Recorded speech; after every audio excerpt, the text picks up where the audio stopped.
We all know the story of the Lord of the Rings and its many heroes, villains, and epic battles. The story of the One Ring itself, however, is a longer one, with a history that stretches all the way back to the beginning of J.R.R. Tolkien's fictional universe.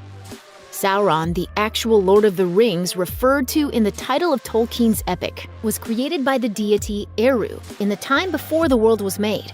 In his early life, he was called Myron and served as a craftsman to higher beings until he was corrupted by Morgoth, the original Dark Lord of Tolkien's world. Morgoth attempted to conquer Middle-earth in the First Age, and when he was defeated, Myron fled judgment, hiding in Middle-earth, building his power until he could make his next move.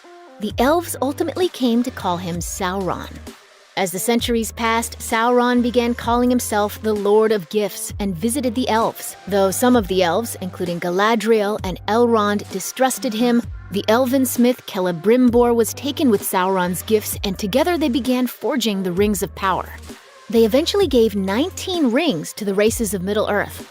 Sauron forged the One Ring in the volcanic fires of Mount Doom, pouring much of his own essence and power into it. The plan was to use the One to control the wearers of the other rings. Unfortunately for Sauron, the ring-bearing elves were able to sense the presence of the Dark Lord and avoid his control, leading to a war against Sauron for the Rings of Power. The war finally ended when an army of men joined with the elves. Sauron retreated back to Mordor to recover. More centuries passed as Sauron continued to fortify his stronghold in Mordor and completed the Tower of Barad-dûr.